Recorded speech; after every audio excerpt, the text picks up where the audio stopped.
The empire of Arendor was vast, and within it men had learned to fear many things: plague, famine, the wrath of kings. But none of these terrors carried quite the same weight as the name Vaelor Duskryn, Duke of Noctris.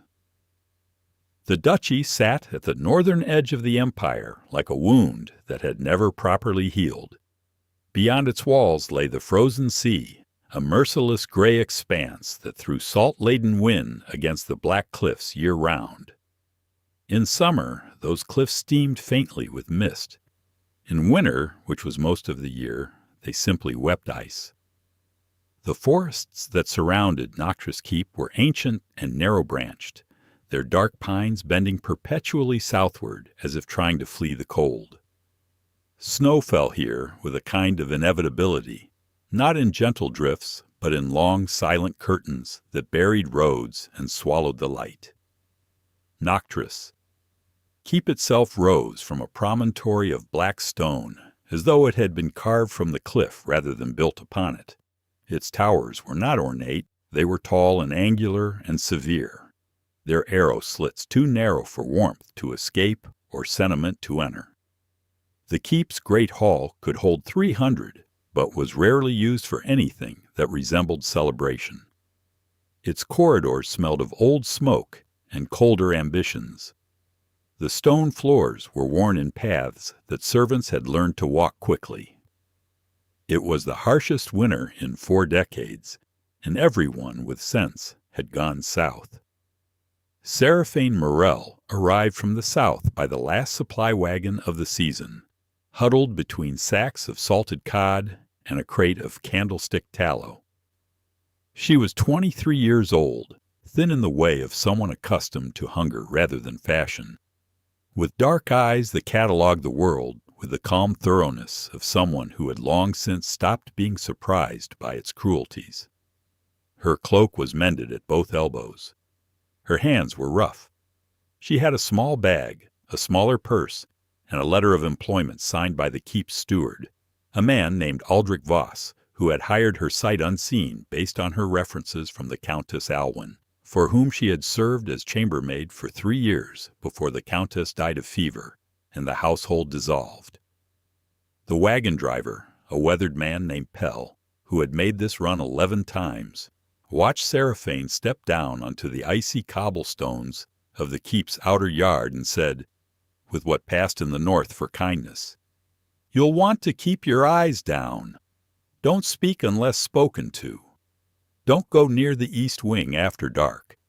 And whatever you do, don't be in the corridor when he walks." "He," Seraphaine repeated. "The Duke." Pell clicked his tongue and urged his horses onward before she could ask anything further. Seraphaine looked up at the keep. Its windows were lit from within by candle and hearth fire, each one a small orange rectangle against all that stone.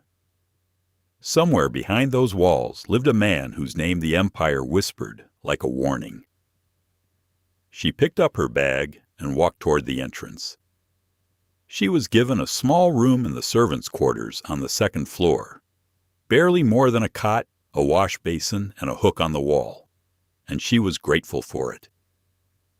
Aldrich Voss met her at the servants' entrance, a compact, meticulous man in his 50s with a permanently worried expression that she suspected had less to do with her arrival and more to do with the general condition of his existence. He introduced her to the other servants with the brisk efficiency of someone cataloging inventory. There were 11 of them in total, an unusually small staff for a keep of this size. She would learn in her first 3 days why. The others were not unkind to her, but they were guarded in the way of people who had survived something. Marta, the cook, was a heavy-set woman of few words who communicated primarily through the temperature and composition of the meals she sent up. Corvin, the under-steward, was young and nervous and flinched at loud sounds. Thessaly, who had the room next to Seraphane's and who had been at the keep for 2 years, gave her the most honest accounting of what she was walking into. "He had a valet last year," Thessaly said the first night. speaking quietly despite the fact that they were 3 corridors from any room the Duke used. A man named Greve. Greve misread a letter intended for the Duke, opened it by accident, and the Duke had him stripped of his position, his wages for the year withheld, and sent back to whatever village he'd come from in the middle of a snowstorm. She paused. In December. Was the letter sensitive? Seraphaine asked. It was an invoice for candles. Seraphaine absorbed this. And before Greve, Tesley continued, there was Hannah. She knocked over a decanter of ink on a document he was reviewing. He didn't shout. He doesn't shout. He just looked at her. Tesley shook her head. She resigned the next morning. Said she'd rather starve. What happened to her? She found work in Crestholm. But the point is, the Duke doesn't need to raise his voice. He never does. That's what makes it worse. Seraphaine considered this information with the same careful neutrality she'd developed over years of difficult employers. She had worked for a merchant who threw objects when displeased. She had worked for a noblewoman who withheld meals as discipline. She had worked for a man in the South who simply lied, constantly and without shame, until the entire household existed in a fog of uncertainty. She had learned through all of it that people who wielded fear as a tool were almost always, at their root, afraid of something themselves. This told her nothing specific about the Duke, but it told her something. She extinguished her candle and listened to the wind press against the stones of Noctris Keep, and she slept. She saw him for the first time 3 days after her arrival, and not under circumstances of her choosing. It was mid-morning, and Seraphaine had been tasked with replacing the candles in the main corridor, the long stone hall that connected the great hall to the Duke's private receiving rooms.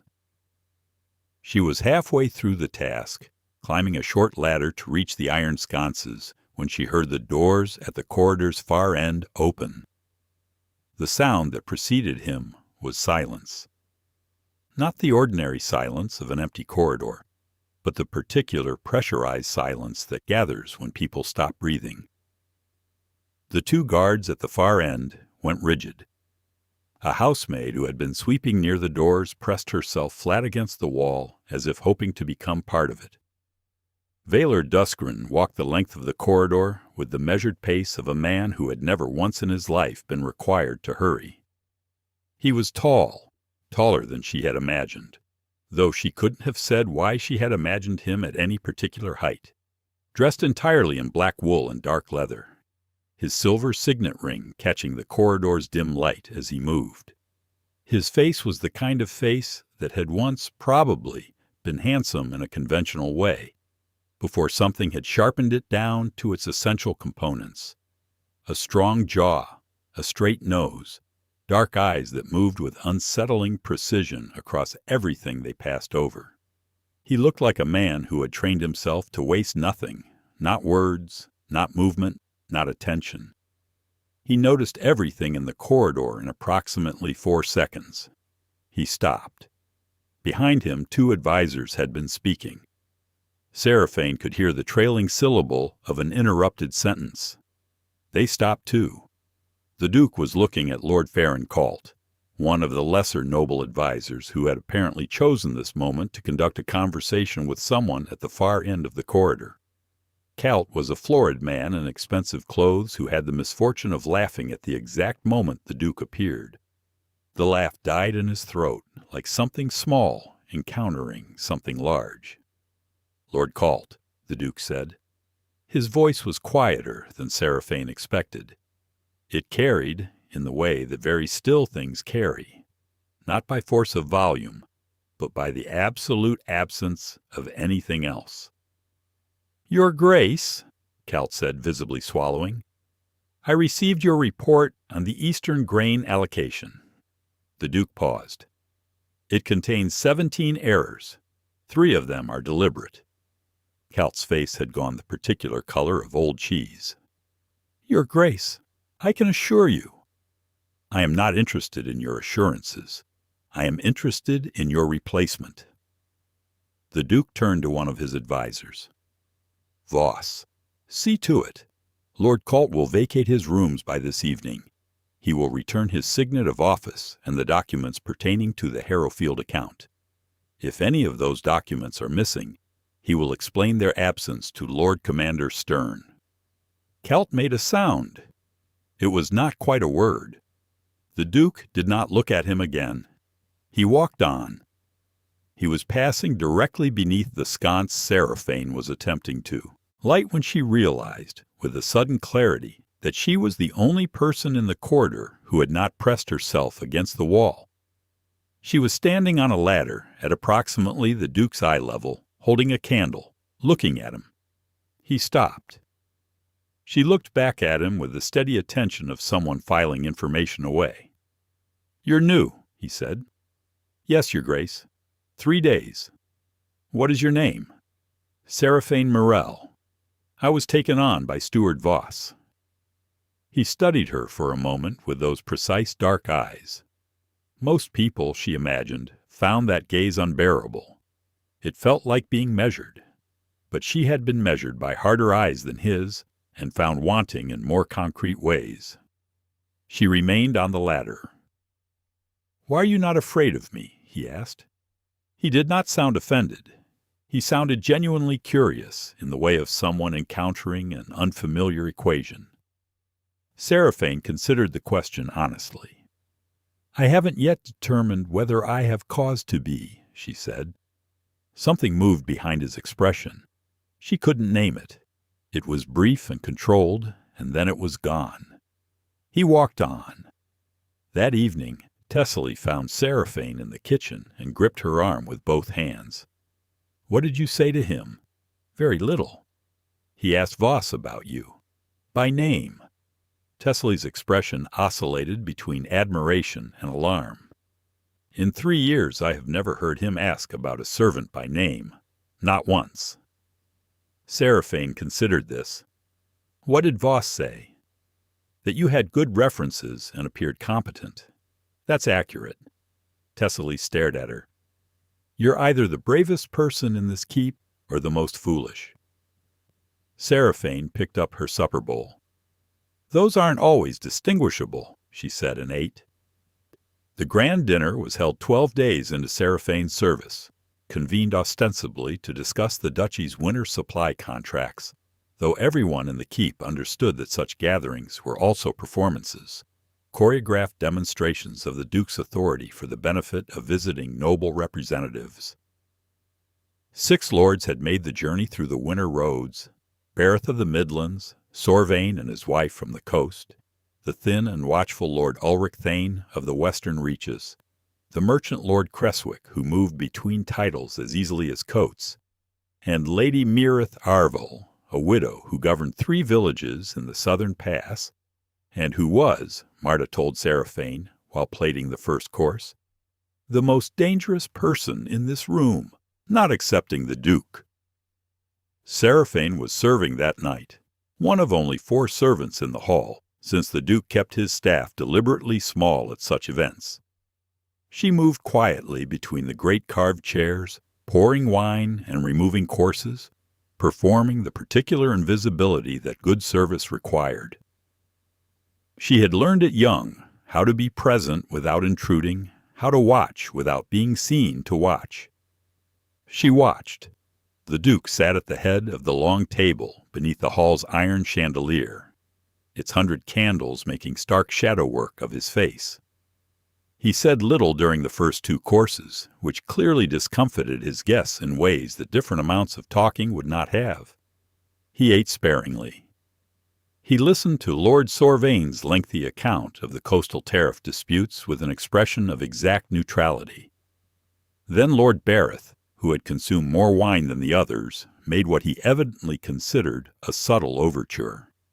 "Your Grace, there are, shall we say, concerns among the Western lords about the duchy's recent administrative changes. The reduction in the guard presence along the Harrowfield Road, for instance." "The reduction in corrupt border officials, you mean?" the Duke said without looking up from his wine glass. The table went quiet. Bareth's ears went red. There are those who feel that stability requires stability. The Duke set down his glass with a soft, precise sound. Lord Barrett, you have benefited, for the past 7 years, from an arrangement with the former border captain, one Aldous Myrne, by which certain shipments of yours pass through Harrowfield without inspection or tariff. I have the ledgers. I have Myrne's written account, obtained before his dismissal. He let that sit. If you would like to continue discussing stability, I suggest we begin with yours. Barrett said nothing. His face had made a journey from red through white to a somewhat desperate gray. It was at this moment that Lady Myrith Arville, who had been watching the exchange with the interested detachment of someone observing a chess game, leaned forward slightly and said, "Masterfully done, Your Grace. Though one wonders whether governing through documentation of others' failures grows tiring." The room's atmosphere changed again. Several guests found their soup suddenly very interesting. The Duke looked at Lady Arville. "One wonders many things, my lady. Productive wondering requires evidence." "The evidence I am thinking of," she said pleasantly, "is simply this. Your keep has 12 servants where a household this size should have 40. 3 have departed in the last year alone. A lord who inspires loyalty retains his people. A lord who inspires fear," she paused delicately, "replaces them." The Duke turned his gaze on her with full attention. The silence stretched. It was Seraphaine who moved. She had stepped forward to pour wine for Lord Thane, and had, as a result, positioned herself directly at the Duke's elbow. She poured carefully, finished, and as she straightened, she said, quietly, not addressing anyone, simply present, "My lady's logic would equally apply to the 7 lords currently at this table, all of whom I understand have had significant staff turnover in the past year. Loyalty, I think, runs in more than one direction." The words were out before she could weigh them with more precision. They were factual. She had heard Voss discussing it.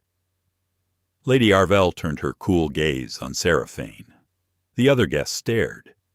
Seraphaine met Lady Arville's eyes with a steadiness she had learned to maintain, even when her heart was doing something much less steady in her chest.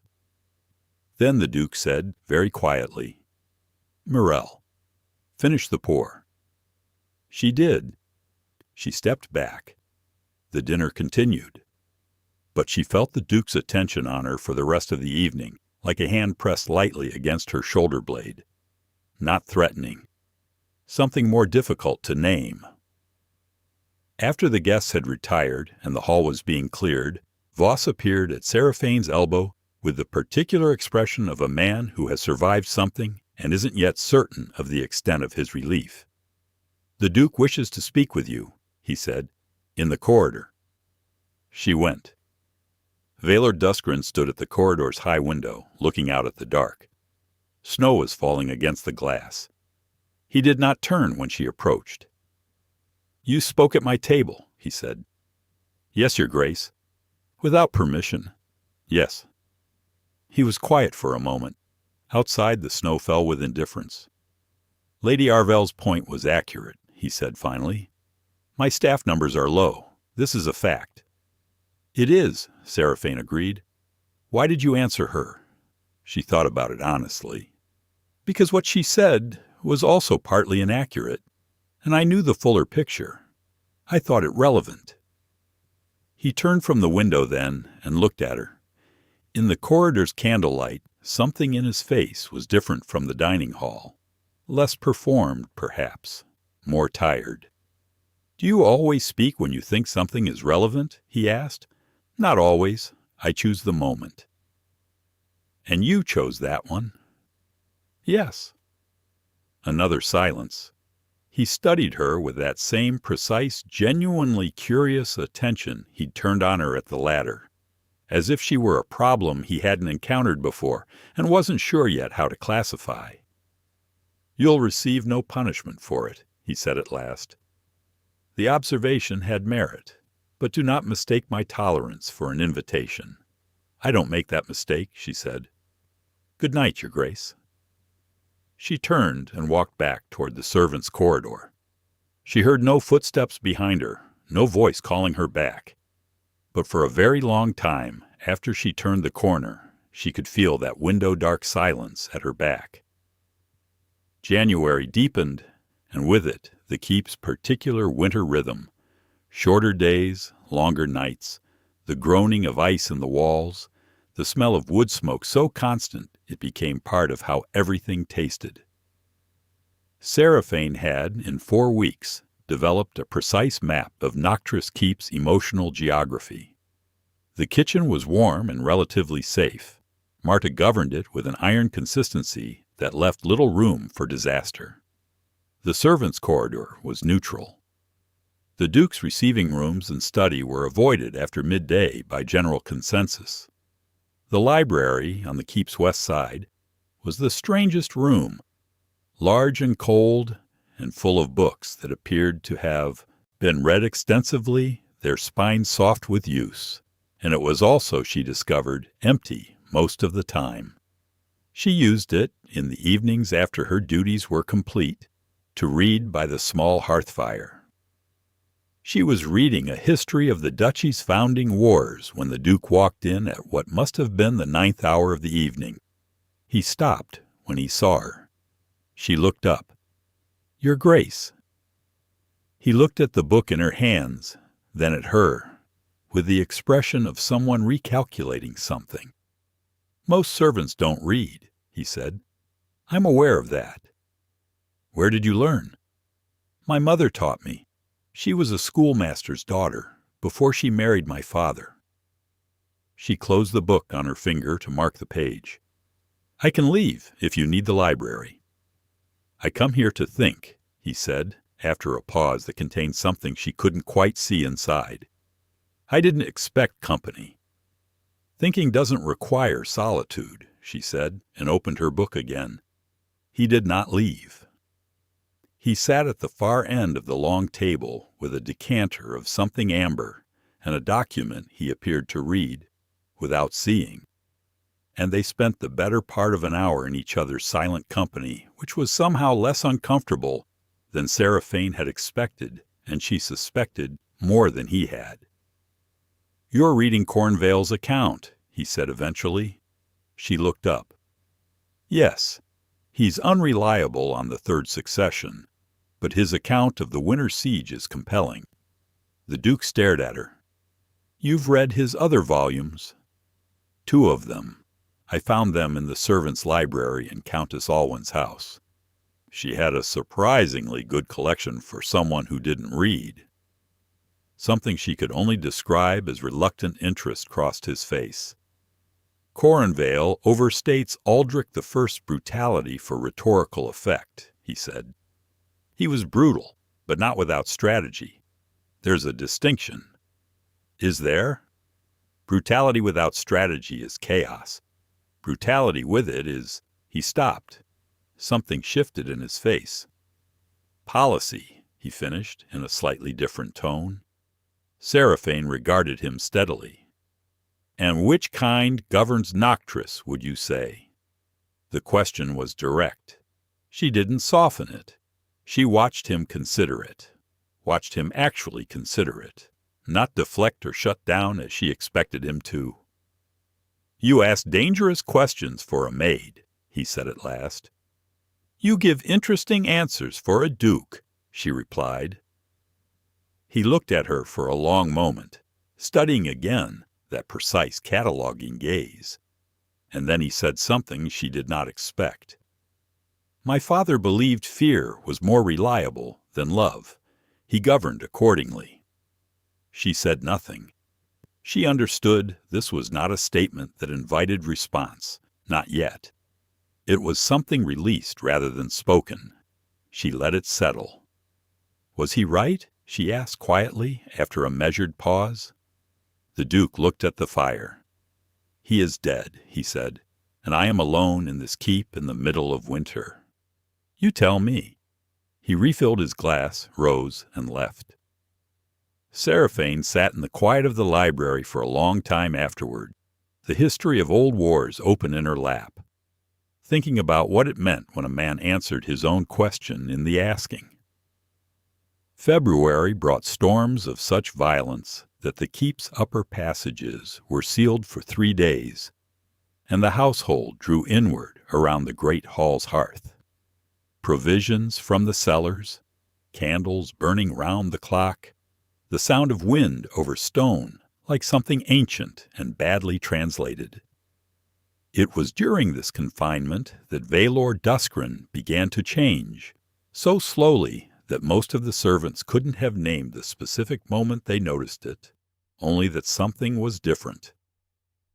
He had begun requesting Seraphaine for tasks that were not technically her assignment, delivering documents to the library when she happened to be near it, asking her to remain when he dictated correspondence, ostensibly as a second set of ears to catch errors, though he'd never required such assistance before. Corvin whispered to Thessaly that the Duke had queried Voss on the subject of Seraphaine's work hours and had subsequently adjusted her schedule to include 2 free hours each evening.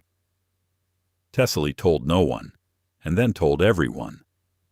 Seraphaine herself was simply present, quietly, in whatever capacity was needed, and she observed. She observed that he worked without stopping until his hands shook. She observed that he dismissed pain. She had seen him flex a hand in the morning, after apparently spending the night at his desk, with the practiced indifference of someone who had long ago stopped consulting his body's complaints.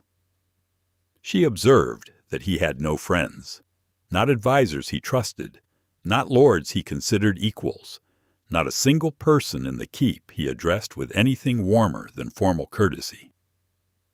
She observed, too, that the cruelty had a pattern. He was harshest with those who had power and were misusing it. He was indifferent, not cruel, simply abstracted, to those who were genuinely doing their work. He had never, in her weeks of observation, treated a servant or a common person with the contempt he leveled at the nobility. She brought this observation to a conversation one evening in the library with the careful approach of someone placing a stone across uncertain water. "I've noticed," she said, setting aside her book, "that your severity is not random." He glanced at her from his documents. "Most things aren't." "No.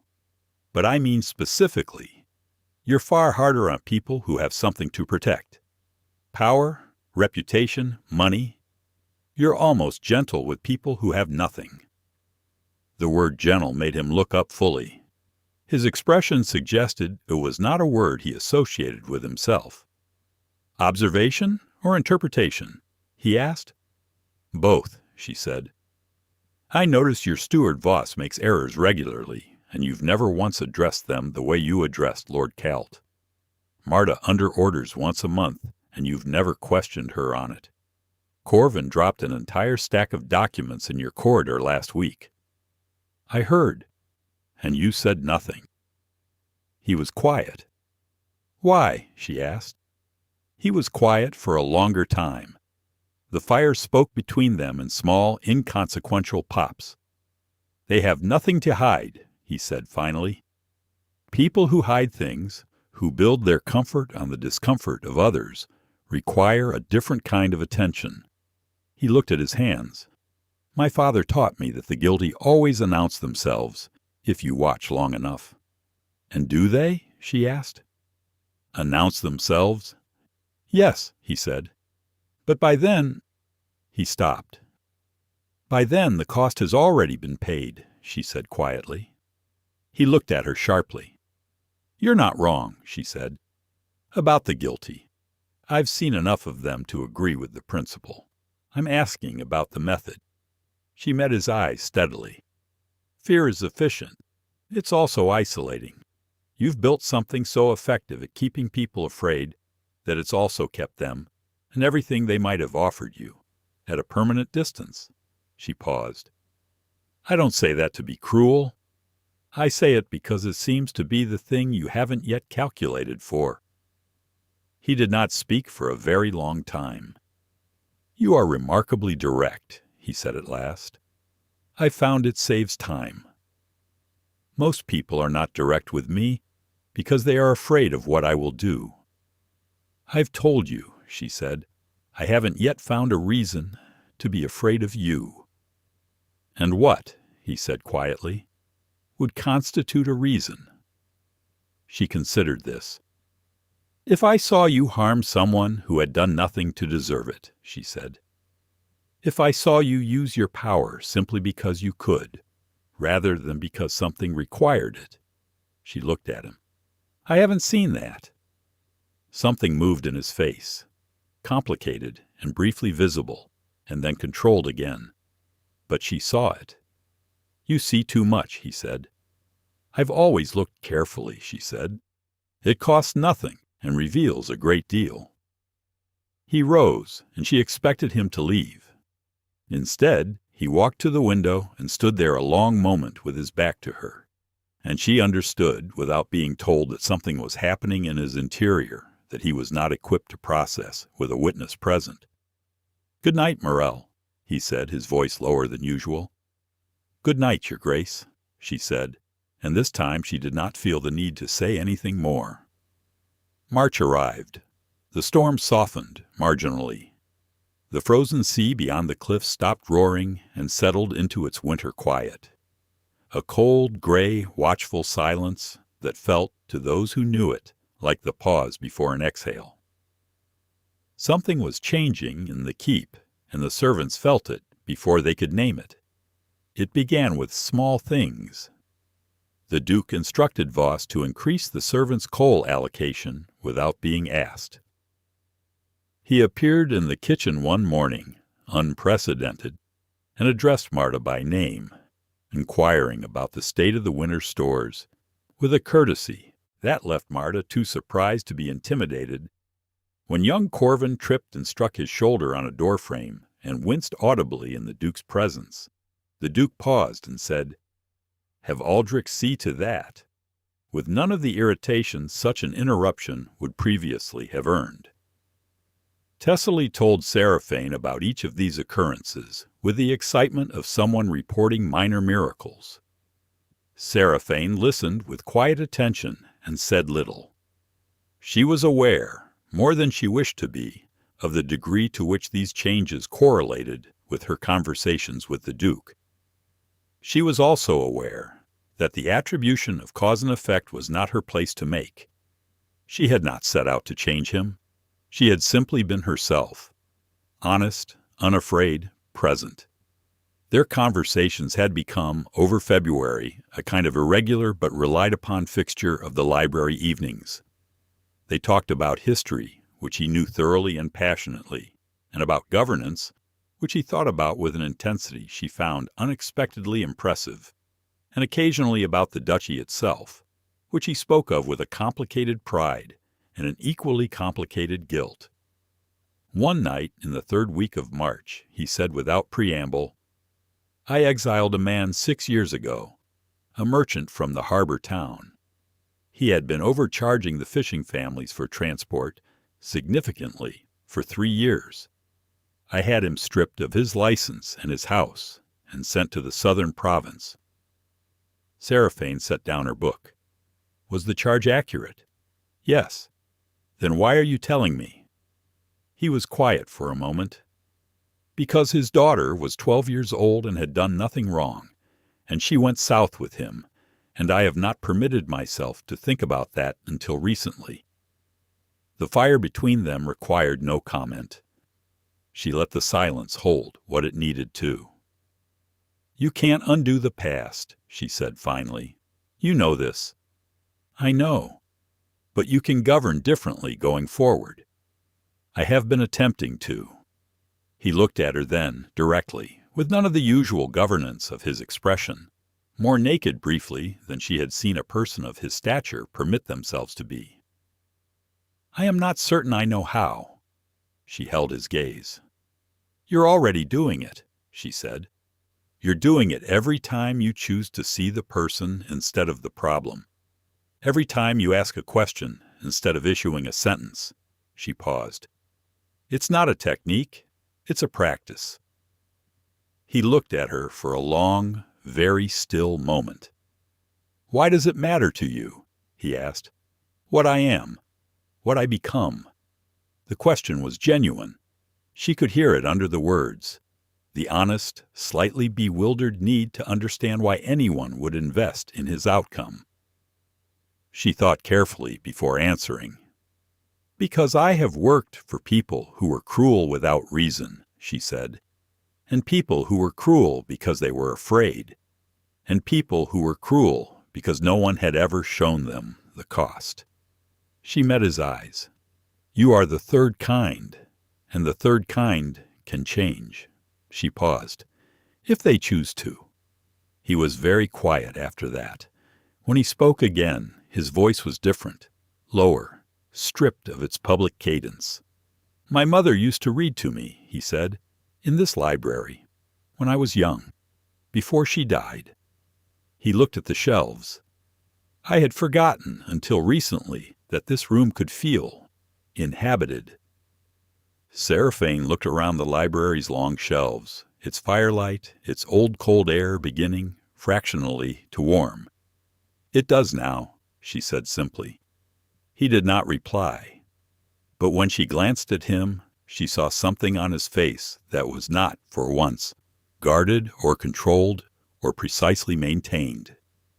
It was something much simpler and more frightening and more human. It was relief. The change in Noctris Keep was of course noticed by those who had interests in it remaining unchanged. Lord Ulrich Thane had been among the first to observe that the duchy's administration was shifting. He was a careful man, narrow and watchful, with an income that depended, in ways not visible on any formal ledger, on the particular brand of aggressive non-governance that had characterized the previous years. The Duke's cruelty had been, for men like Thane, immensely useful.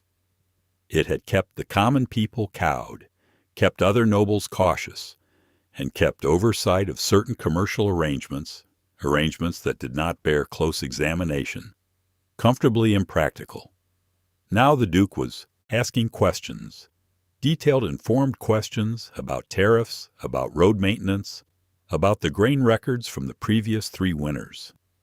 He had appointed a new harbor inspector at Noctris Port, a sharp-eyed woman from the capital named Driss, who appeared to have memorized the tariff codes. Thane met with Lord Creswick in the latter's rooms at the capital's guest house and said, over wine, "Something has gotten to him." "Someone," Creswick said. "The maid." Creswick turned his glass. "A maid. She arrived in December. She's been in the library with him 3 evenings out of 7 for 2 months. He's asked Voss about her schedule. He had the coal allocation raised. He's never raised the allocation in 6 years. "A maid," Creswick said again, and his voice had a different quality now, more focused. "She's made him soft," Thane said. "Or softer. It amounts to the same thing.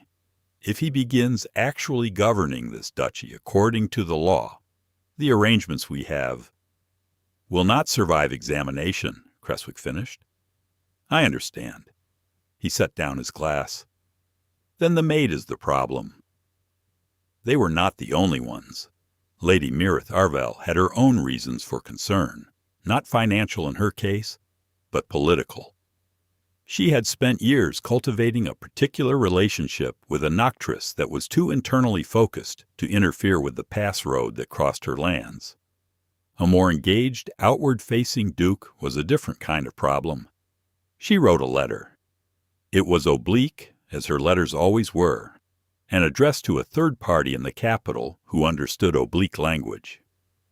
She suggested, in terms that plausibly deniable on every reading, that the situation in Noctris was worth monitoring, that a certain element of instability could serve broader interests, that the right kind of pressure, applied at the right moment, might clarify the Duke's priorities. The letter was sent south on a fast horse in the last weeks of March. In the keep, meanwhile, Thessaly noticed that the guards now said good morning to the servants. Marta was asked, not told, to redesign the weekly menu. Corvin was given a small raise, and Seraphaine, unaware of letters being written or meetings being held, sat in the library with a man who was slowly and painfully learning to look at himself honestly, and thought that if she was not careful, she would allow herself to feel something she had not intended to feel. She was careful. She was always careful. But care, she was discovering, has limits. It was a night at the end of April, the sea wind carrying the first suggestion of something less than brutal cold when it happened.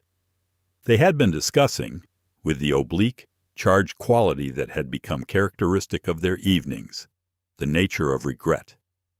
He had been saying that he believed regret was structurally useless. It couldn't alter the past, and its energy was better directed toward future correction. She had disagreed. Regret is not only backward-facing, she said. It's also the part of you that knows the difference between what you did and what you should have done. That part is important. It's the part that changes the next choice. He was quiet, thinking. You feel it, she said. Not a question. Yes. For what, specifically? He looked at the fire for a long time.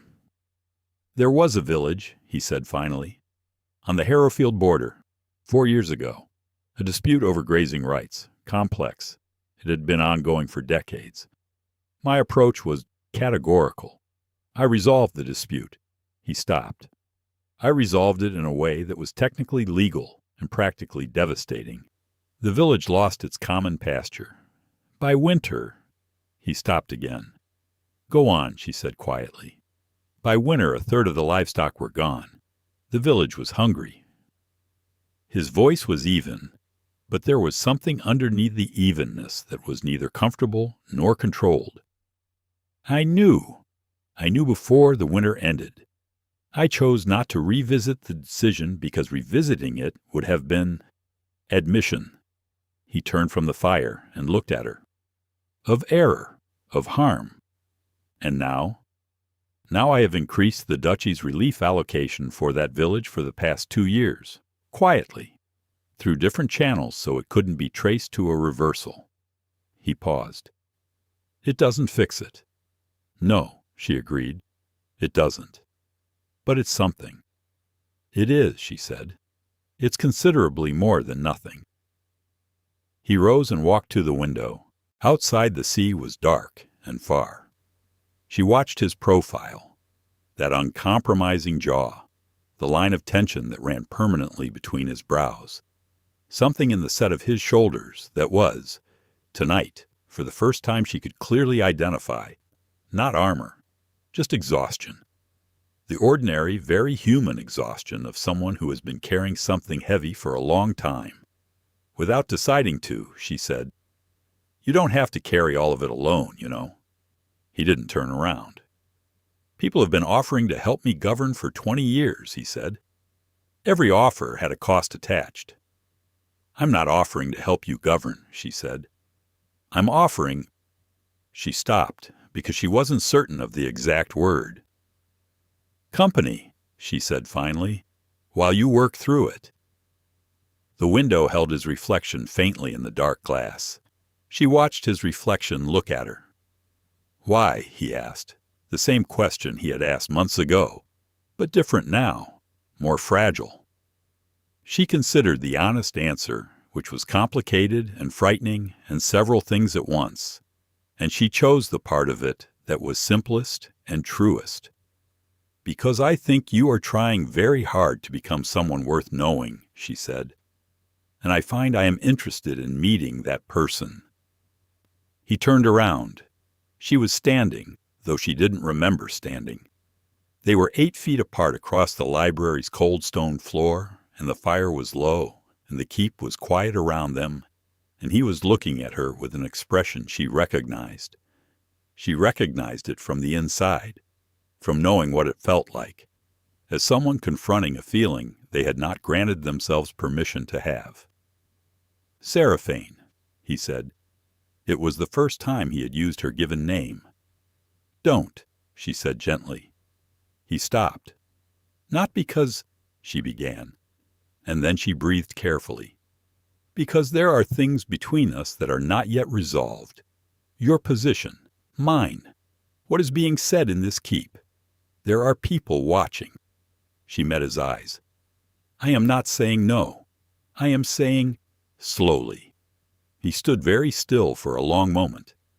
Then he said, with a quietness that contained something she had not heard from him before, something that sounded, in its own careful way, like surrender, "I have not had the luxury of slowly in most things."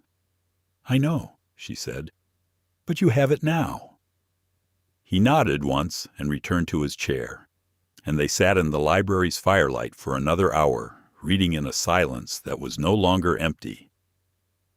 May brought the ice off the frozen sea in long, cracking sheets that boomed against the cliffs in the mornings like distant cannon. The keep's outer passages were reopened. The forests began their slow thaw. Trade roads to the south became passable again, and with the first wagons came word from the capital. The Empire was hosting a review of northern duchy administrations. Duke Vaelor Duskryn of Noctris was to host a gathering of nobles, imperial representatives, and merchants for a formal accounting at the end of the month. Attendance was mandatory. The guest list numbered 46. Aldrich Voss delivered this news to the Duke with the expression of a man being told his house is on fire. The Duke read the imperial dispatch twice, set it on his desk, and said, "Inform the kitchen.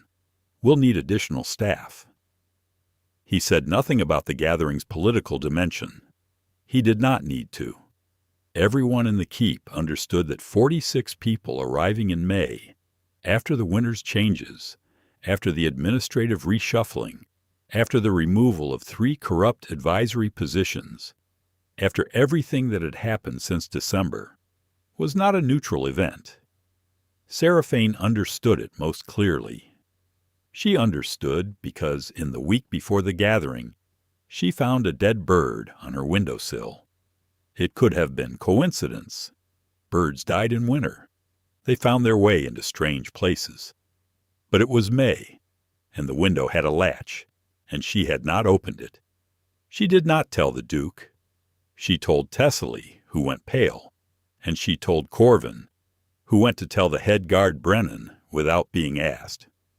Brennan, who had over the winter transformed from an exhausted functionary into someone who appeared to take genuine pride in his position, listened carefully and said he would be watchful.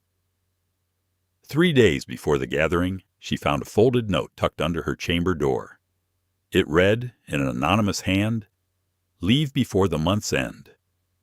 Those who cannot be moved by instruction will be moved by other means." She brought this note to the Duke herself. He read it once. His face went through several expressions quickly. She saw anger, and then something colder and more controlled than anger, and then, briefly, something that was simply fear for her. The fear was the part she hadn't expected to see. "When did you receive this?" he asked. "This morning." "And the bird?" "You know about the bird." "Brennan told me." She absorbed this. "When?" "2 days ago." He looked at her. "I didn't tell you because I didn't want—" He stopped. "I didn't want to alarm you unnecessarily." "I appreciate the intent," she said, with careful precision. "And I'd ask that you not do it again. I manage information better when I have it." He met her eyes and nodded once, with the gravity of someone making an actual commitment rather than simply agreeing. "This changes the nature of the gathering," he said. "Yes." "I need to know if you're willing to remain." She looked at him directly. She had already made this calculation in the quiet of her room, in the hour after reading the note. She had considered her options with the same clear assessment she brought to every difficulty. She had more to lose now than she'd had in December, which meant more to protect, which meant leaving was not the rational choice. "I'm not going anywhere," she said. He held her gaze for a moment, then he said quietly, "Thank you." She nodded. She turned to leave. Seraphaine. She turned back. He was standing behind his desk with one hand resting on it, looking at her with that expression she had come to know, the unguarded one, the one he couldn't fully maintain. "Be careful," he said. "Please." It was the please that did something to her she was careful not to show. "Always," she said, and went to help prepare the keep for 46 guests, several of whom intended her harm. The guests arrived over 2 days in a procession of cold-weathered carriages, their occupants wrapped in furs and political necessity. The keep was transformed by necessity into something resembling its former ceremonial self. Tapestries beaten clean and rehung, trestle tables installed in the great hall, the chandelier's candles replenished and lit. Seraphaine moved through the preparations with the quiet competence she brought to everything, and she watched. She watched Lord Thane greet the Duke with the calibrated warmth of a man concealing an agenda. She watched Creswick survey the keep's staff with eyes that calculated and catalogued. She watched Lady Arville arrive last deliberately, almost certainly, and accept the Duke's formal greeting with a smile that contained approximately 7 things, only one of which was pleasant. She watched, too, the guards. Brennan had briefed them 3 days prior, she knew. They stood differently now, attentive in ways that weren't merely official, watching the guests rather than just escorting them. Corvin had memorized the names and arrangements of every attendee and moved through the preparation with a careful efficiency that earned him, Seraphaine noticed, a single approving nod from the Duke, which Corvin received with the contained delight of someone trying not to visibly beam. The first day of the gathering was formal. Presentations, account reviews, the dry substance of administration conducted before imperial representatives, who took careful notes and appeared neither pleased nor displeased by anything, which was presumably professional. The Duke presided with the cool mastery she had always observed in him in formal settings, precise, authoritative, impossible to rattle. That evening, the dinner. It was during the second course that Seraphaine, serving along the table's eastern side, saw it. A man she didn't recognize, not among the formal guest list, she was nearly certain was moving along the corridor outside the great hall service entrance. He wore servant's livery, but the way he moved was wrong, too purposeful, too aware, his attention on the hall's interior rather than on whatever errand should have been his purpose. She set down her tray quietly and followed. The corridor beyond the hall's service entrance connected to the keep's east passage, the passage Pell had warned her about on her first day. The man was moving quickly toward the Duke's private receiving room, and he was carrying something beneath his livery jacket, something that held a shape at his hip that Seraphaine recognized from the years she'd spent near enough to difficult people to learn what weapons looked like when concealed. She did not panic. She made a calculation in approximately 2 seconds, and then she went to the nearest guard, a young man named Weiss, whom she had exchanged good mornings with for 4 months, and said very quietly, "There is someone in the east corridor who should not be there. He has something under his jacket. Brennan needs to know now." Weiss looked at her, then at the corridor, then at her again. And because he trusted her, because 3 months of morning greetings and genuine courtesy had built the kind of trust that operates faster than formal channels, he moved. It took 4 minutes. The man in the corridor was intercepted by 3 guards before he reached the receiving room. A second figure, waiting in the courtyard, the outside lookout, was found by Brennan's second within moments. In the great hall, the Duke heard nothing. But when the dinner ended and the guests retired, Brennan came to the Duke with his report and the 2 men who had been taken. Seraphaine was in the corridor when the interrogation happened, not inside the room, not privy to the exact words. But she heard the Duke's voice, that quiet, precise, controlled voice, and she heard it the moment it changed. The control remained, but something else entered it. Anger that was not about power, not about threat to himself, but about the attempt itself, about what it meant for the kind of place he was trying to build this keep into. It was a different kind of anger than she had seen from him before. It was righteous. The conspirators were Thane, Creswick, and with a subtlety that had nearly worked Lady Arvel, who had provided financing rather than instruction, and so stood a careful distance from the operational details. The two men in custody provided enough testimony under questioning to make the structure of it clear. Thane's written communications, retrieved from his rooms, provided the rest. The Duke called a formal assembly the following morning. All 46 guests, the imperial representatives, his own household. He stood at the head of the great hall in the gray morning light. No chandelier, no ceremony, just stone walls and truth, and he laid out what had been discovered with the same cold precision he brought to every accounting. The room was very still when he finished. "Lord Thane," he said, "Lord Creswick, Lady Arvel." He looked at each of them. "You will be remanded to imperial custody. The evidence will be presented to the capital's high court. You will be tried according to imperial law." He paused. "I will not determine your sentence. That is not my right. That is the court's." The silence lasted several seconds.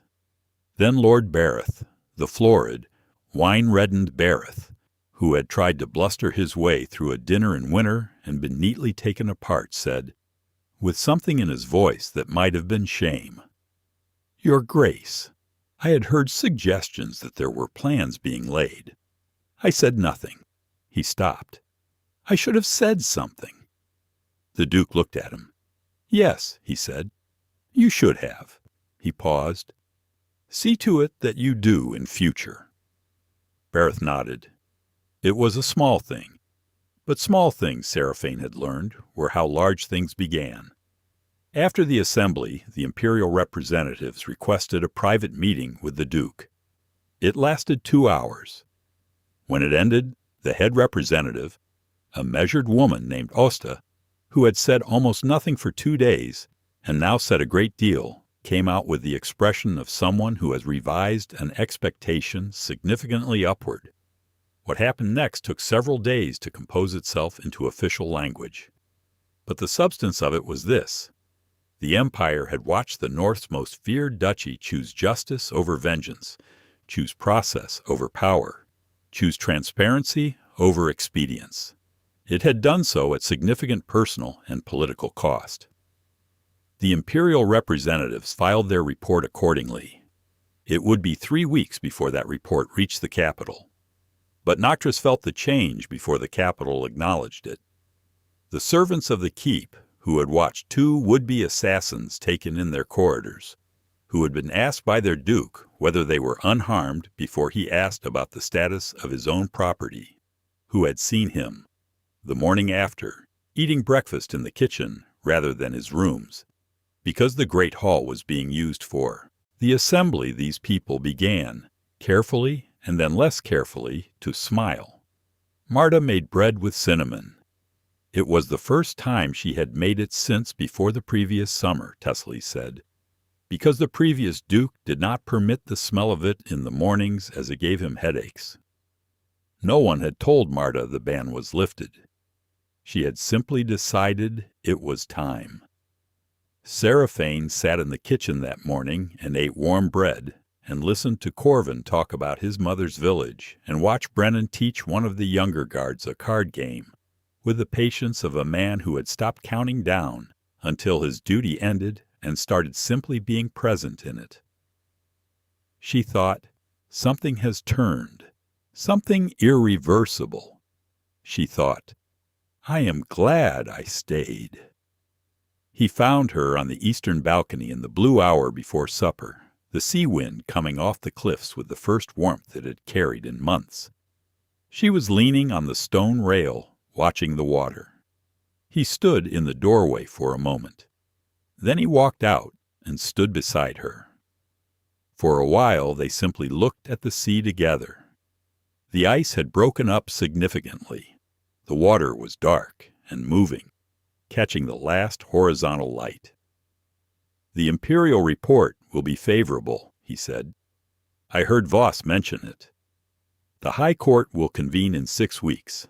The charges against Thane and Creswick are substantial. Arvel's involvement is harder to prosecute directly, but the financial record is clear enough to end her political influence in the Southern Pass." "That's justice," she said. "It is," he agreed. He was quiet for a moment. "I wanted to destroy them," he said. "When Brennan told me what they'd done, what they'd planned." He looked at the water. It was a very clear impulse, comprehensive, old. "I know," she said. "I watched your face during the assembly." He looked at her. And I saw you choose differently." She met his eyes. It was not a small thing. He was quiet. "Seraphaine," he said, "I want to say something, and I ask only that you hear it, without deciding immediately what to do with it." She turned to face him. He looked at her with the expression she had come to know best, the unguarded one, the one that cost him. "I do not know," he said, "how to do this, how to speak of something like this correctly. I have not had occasion to learn." He paused. "What I know is this. I have been less afraid in the past 6 months than at any point in my life. I have been more honest. I have slept more soundly. I have looked at this duchy, at the people in it, and seen it as something worth governing well, rather than simply governing."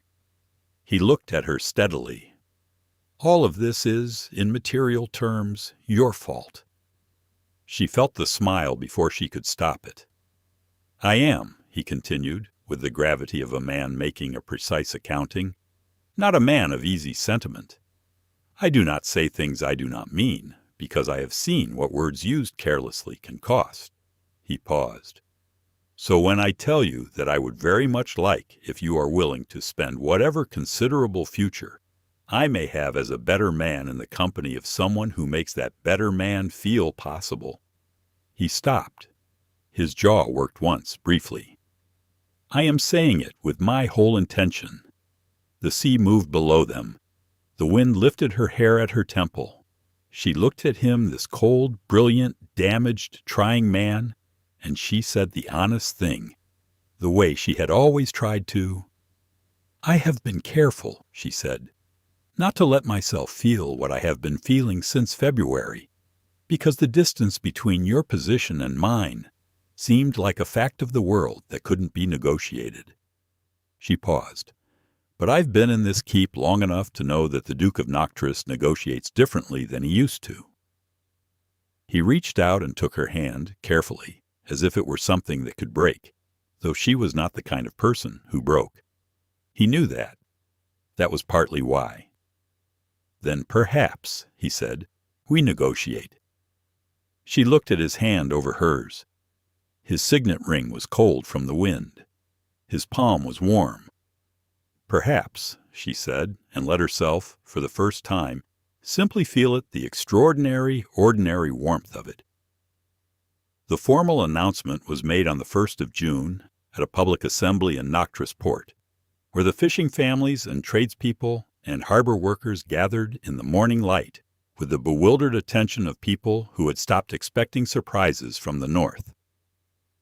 Vaelor Duskryn stood on the harbor steps without ceremony or elaborate arrangement, and spoke clearly enough that the people at the back of the crowd could hear.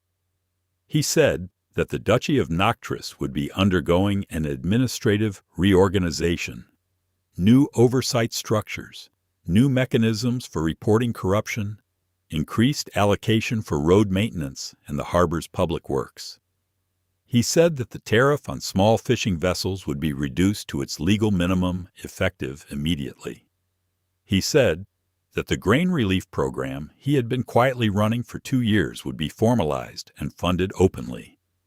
He said these things in sequence, and the crowd listened with the careful attention of people who had learned not to trust easily.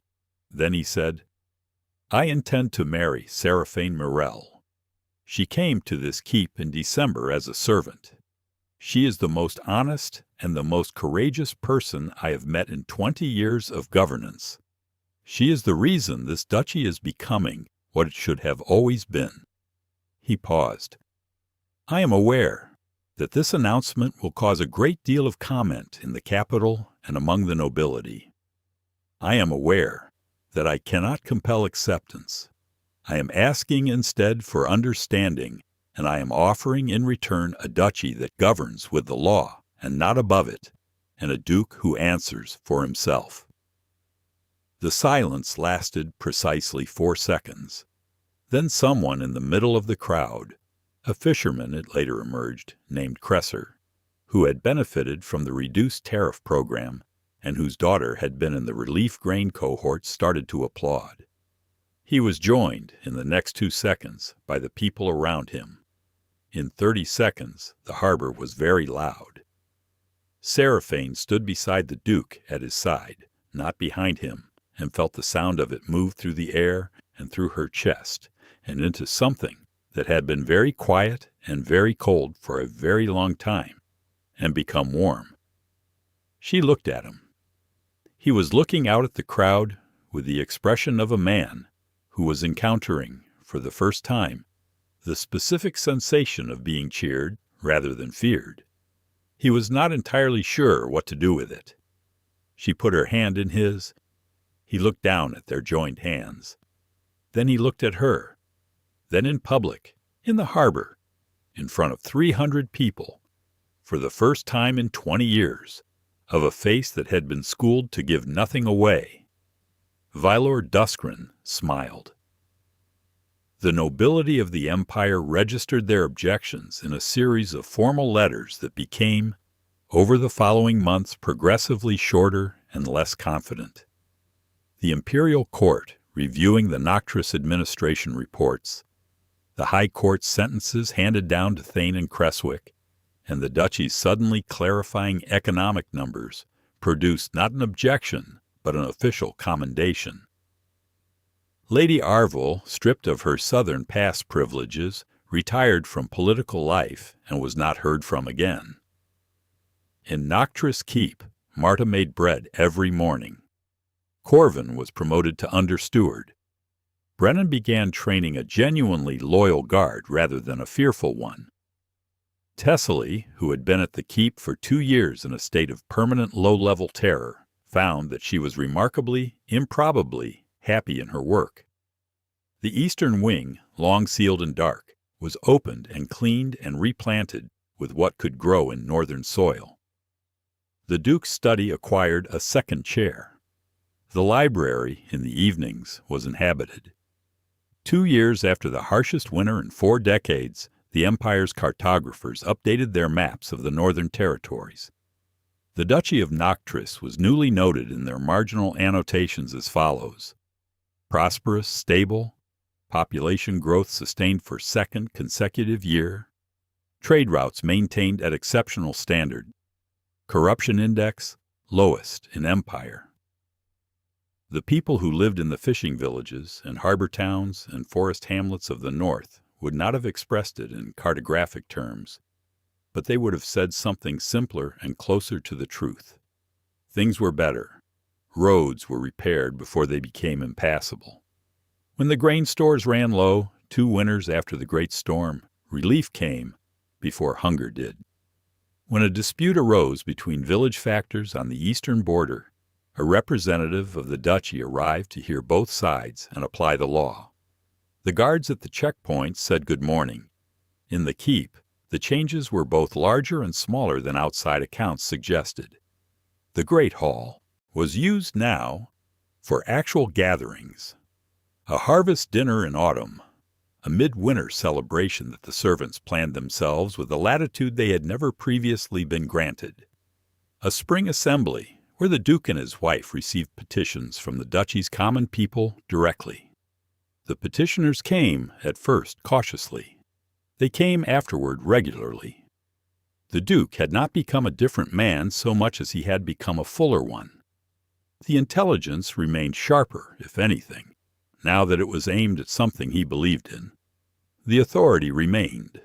The capacity for precision, for cold assessment, for holding those with power accountable to the law, these remained, and were, if anything, deployed with greater effect, because they were no longer deployed in service of fear. They were in service of something more complicated and more durable. What had changed was the silence in his face. It was still quiet. He was not a man of easy expression, and would not become one. But the particular silence that had lived there for 20 years, the sealed, armored, empty quiet of someone who has decided no one can be trusted with the inside of them, that was gone. In its place was simply presence. He was, to those who knew him, simply there. On a morning in early summer, the second year of the new administration, Seraphaine stood on the eastern balcony with the sea below and the actual warm sun, which Noctis managed, in summer, for several hours a day on her face. She was reading a letter from the capital. It contained the imperial court's formal recognition of her title. Not a courtesy title, not a nominal designation. A real one, with the legal weight of the court seal. She heard him come out behind her. She did not turn. He came to stand beside her, as he did every morning when his schedule permitted, and looked at the sea. "The letter came," she said. He looked at it in her hand. He had known it was coming, had known for 3 weeks, had said nothing. And she set the letter down on the rail between them. She looked at the water. She thought about a wagon in December, between sacks of salted cod, a mended cloak, a small bag, a letter of employment. She thought about a corridor and a ladder, and a man who asked with genuine bewilderment why she wasn't afraid. She thought about all the things that fear had built, and all the things it had failed to build, and all the things that came after. "And," she said, "I believe I am exactly where I intended to be." He took her hand. His signet ring was warm in the summer air. Below them, the frozen sea, which was, for the moment, not frozen at all, but moving and blue and alive with the light, ran south toward the rest of the empire, which had stopped calling the North's most powerful duchy a place of fear. It called it, now, the safest duchy in Arendor. The people who lived there simply called it home.